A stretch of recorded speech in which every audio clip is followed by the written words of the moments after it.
This is my hair in 2020, and this is my hair today. And no, this is not an ad, but by the end of this video, I will tell you every product I've used and everything I've done to stop balding. But that's not really the point. My name's Henry, and I make videos about stress and anxiety. And perhaps the least talked about symptom of chronic stress is hair loss. I know I'm speaking for a lot of guys and gals when I say that hair loss is a traumatic experience. Your hair has always been there. It's right next to your eyes every time you look in the mirror. Every woman you've ever loved has run her hands through it. And for that reason, it feels like part of your identity. And stress and anxiety take it away from you.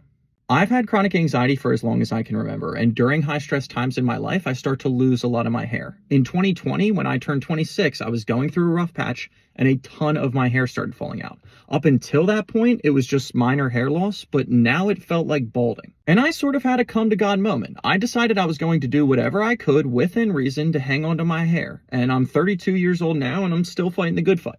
Aside from hair plugs, a transplant, or a toupee, I feel like I've tried everything over the years, and that includes minoxidil and prescription medications like finasteride. Those have crazy side effects, so I stopped, and now I take Nutrafol, I use DS Lab shampoo, a derma roller, and rosemary oil. Whenever I see something online that looks promising, assuming it doesn't have any weird side effects, I give it a try because, hey, why not?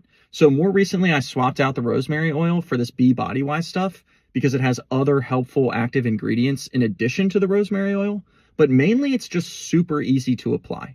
Rubbing rosemary oil on your head multiple times a week really sucks, and it does a number on your pillowcases. If you are going to adopt one of these products, I personally feel that Nutrafol has made the biggest difference. That being said, I can understand how if someone is skeptical, they may not want to pay for hair growth supplements if they can't guarantee success.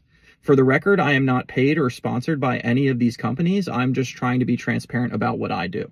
Aside from products, what has also had a wonderful impact not only on my hair, but just on my entire life is I'm just better about managing my stress and anxiety. I work out 3 to 6 times a week. I see a therapist. I journal often. Self-improvement is probably my favorite category of literature. And overall, I just do my best to take care of my mental health.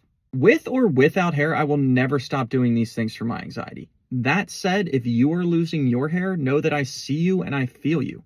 It's a toxic cycle because stress causes hair loss and hair loss causes stress. I've been there. I get it. I once got so stressed out about my hair loss that I just said screw it and shaved my head, and it was a totally rock and roll decision. I ended up liking the way that I looked, and it took the balding fears away.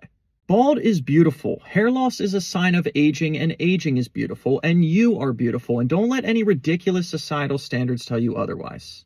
If you have any questions, leave me a comment, and if you're struggling with stress and anxiety, consider following me on my journey.